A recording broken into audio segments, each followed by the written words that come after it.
Hello mga ka-farmers! Welcome back to my channel! For today's video mga ka-farmers ay titingnan natin kung ilang kilos na ba ang mga baboy natin na nasa starter stage at ang nasa pre-starter stage mga ka-farmers. So ito yung mga baboy natin na nasa starter stage mga ka-farmers. Nakipag-groupie pa po sa akin. So binigyan natin sila ngayon ng pagkain mga ka-farmers dahil again tanghalian po dito. Para sa ating mga ka-farmers na hindi nakapanood sa ating previous vlogs, ang dalawang baboy na ito mga ka-farmers ay nabili po natin last October 1. Mga maliliit pa po sila mga ka-farmers nung i-deliver sa atin at imagine ngayon ganito na po sila kalaki. Nasa estimated 33 to 35 kilos na po sila mga ka-farmers. So imagine, for 44 days po natin silang pinapakain, ganito po kadali yung kanilang pagbigat. Binabantayan po natin sila mga ka-farmers habang kumakain para mapapansin po talaga natin agad kung meron mang walang gana kumain sa kanila mga ka-farmers at sa ganon magamot po natin.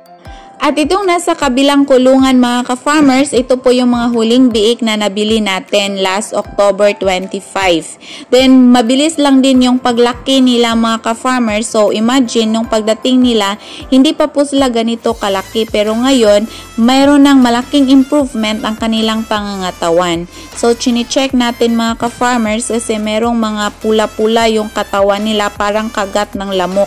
Hindi naman pwede na dahil sa bulate mga ka-farmers dahil napurga na po namin sila.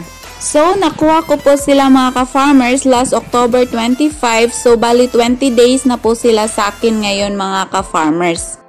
Nasa 15 to 18 kilos na po yung estimated na timbang nila mga ka-farmers.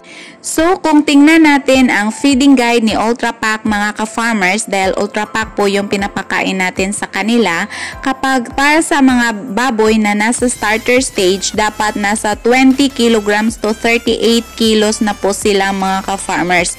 So, yung mga baboy ko, matagal pa kasi silang mag-grower mga ka-farmers, papasok po yung timbang nila dahil nasa estimated 35 kilos na po sila. So, the same din dito sa baboy natin na nasa pre-starter stage, yung estimated na timbang nila is nasa 15 to 18 kilos. Then, base sa feeding guide, kapag pre-starter, dapat nasa 8 kilograms to 20 kilograms na po. So, pumapasok din ang kanilang estimated na timbang. So, sana ang inyong mga baboy mga ka-farmers ay ganito din ang timbang. Thank you for watching. Happy farming! Bye-bye!